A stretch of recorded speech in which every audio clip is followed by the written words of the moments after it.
కీలక భూ సంస్కరణలను కేంద్ర ఆర్థిక మంత్రి నిర్మలా సీతారామన్ కేంద్ర బడ్జెట్లో ప్రతిపాదించారు. వచ్చే 3 ఏళ్లలోగా ప్రతి భూమికి తప్పకుండా యూఎల్పిన్ లేదా భూ ఆధార్ సంఖ్య ఉండేలా చూస్తామని ప్రకటించారు. ఈసారి కేంద్ర బడ్జెట్లో కీలక భూ సంస్కరణలను ఆర్థిక మంత్రి నిర్మలా సీతారామన్ ప్రతిపాదించారు. గ్రామీణ పట్టణ ప్రాంతాల్లోని భూ రికార్డులను డిజిటలైజ్ చేసి వారికి ప్రత్యేక గుర్తింపు సంఖ్యను కేటాయించనున్నట్లు ఆమె ప్రకటించారు.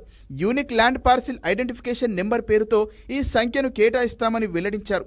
దీన్నే భూ ఆధార్ అని కూడా పిలుస్తామన్నారు. వచ్చే 3 ఏళ్లలోగా ఈ సంస్కరణల ప్రక్రియను పూర్తి చేసేందుకు గాను రాష్ట్రాలకు కేంద్రం ఆర్థిక సహాయాన్ని అందించడం సహా ఆయా ప్రభుత్వాలతో కలిసి పనిచేస్తుందని నిర్మలా సీతారామన్ తెలిపారు. భూ సంస్కరణలలో భూ పరిపాలన, ప్రణాళిక, నిర్వహణ అనేది తొలి అంశమని ఆమె చెప్పారు. పట్టణ ప్రణాళిక, వినియోగం, బిల్డింగ్ బైలాలు అనేవి రెండవ అంశమని పేర్కొన్నారు. ప్రతి భూమికి తప్పకుండా యూఎల్పిన్ ఉండేలా చేయడమే తమ లక్ష్యమని స్పష్టం చేశారు ఆర్థిక మంత్రి నిర్మల. ఇందుకోసం ఆయా భూముల కాడస్ట్రాల్ మ్యాప్ల డిజిటలైజేషన్, ప్రస్తుత యాజమాన్యం ప్రకారం మ్యాప్ సబ్ డివిజన్ల సర్వే, భూమి రిజిస్ట్రీ ఏర్పాటు, రైతుల రిజిస్ట్రీకి లింకు చేయడం వంటి ప్రక్రియలన్నీ పూర్తి చేస్తామన్నారు. తద్వారా భవిష్యత్తులో ఆయా భూములపై లోన్లు, వ్యవసాయ, పారిశ్రామిక కార్యకలాపాల నిర్వహణ ప్రక్రియలు సులభతరం అవుతాయని నిర్మల పేర్కొన్నారు.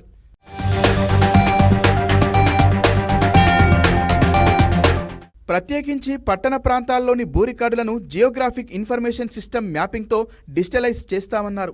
స్థిరాస్తుల రికార్డుల నిర్వహణ, వాటి సమాచారం అప్డేషన్, భూమి సంబంధిత పన్ను వ్యవహారాల నిర్వహణకు దన్నుగా నిలవగలిగే చక్కటి ఐటీ ఆధారిత వ్యవస్థ ఏర్పాటు చేస్తామని ప్రకటించారు.